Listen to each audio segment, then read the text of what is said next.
Well, I've said it's not intellect, theology, reasoning, the mind, the brain. I've said it's not practice, exercises, yoga, meditation. What I haven't said is it's not values.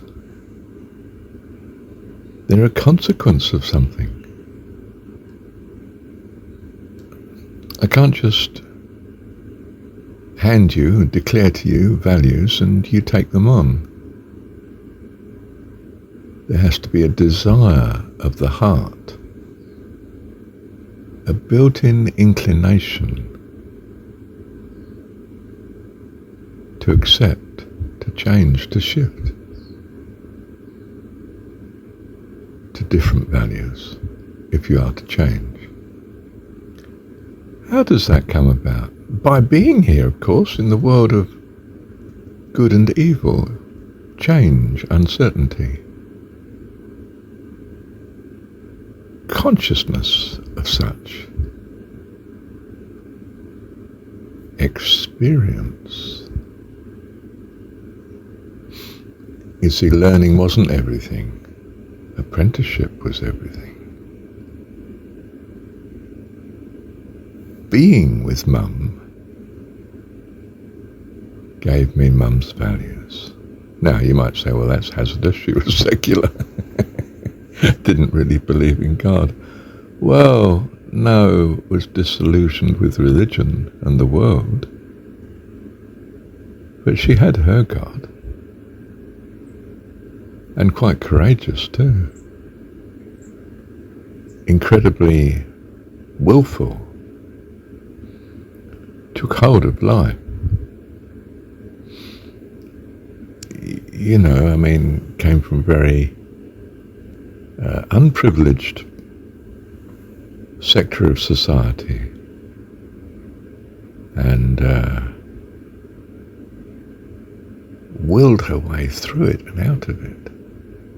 Where did that come from? I don't know. Perhaps her dad was more than we might have given him credit for. At the age of 8, left school, of course, went to work as a stable boy, became the Empress's coachman, became the batman, the servant, personal aide to the officers in the Sandhurst Training College. Do you see? I think he was one of 13 kids. They were poor. And his wife, a beauty that he found from the Channel Islands. I don't think he went over there. She had already come to England, I suppose, for some reason. To serve the Empress, of course, Empress Eugenie. But there she is, a migrant, or of a migrant family. An incredible drive and resilience that you find in the migrant. I even find that I'm a migrant. I'm living the other side of the world. Who would have thought that? I never looked outside of Essex and possibly Suffolk. London. I mean, Southend-on-Sea, seaside town. That was my world, right up into my mid-40s. And it ups and goes to the other side of the planet. Okay, it's in the modern world. It's not half as demanding, is it, as ancient times, but perhaps it's all relative. And compared to my narrow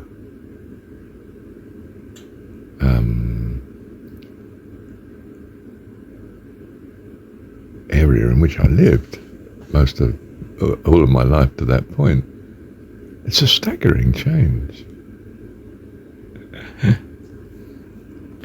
Let me revise what I've just said here.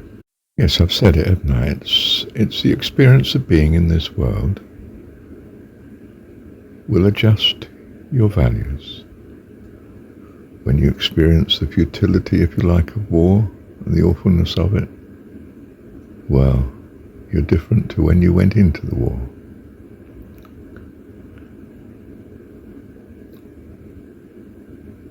When you get to know a person,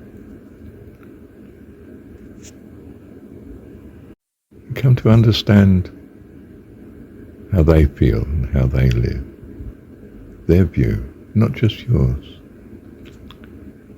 You know, my enemy is the person whose story I've not yet heard. When you have heard it, well, you empathize, you can feel a bond between the two of you, a bond of empathy, I guess. Our values change. We find love. We are as a little child here.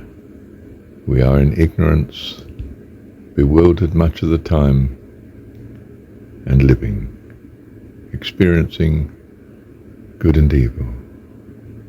And except you receive the kingdom of heaven as a little child, namely here,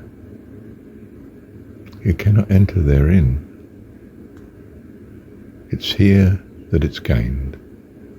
And that's why our Heavenly Father has this world and universe as it is, as I understand it, in my childish way.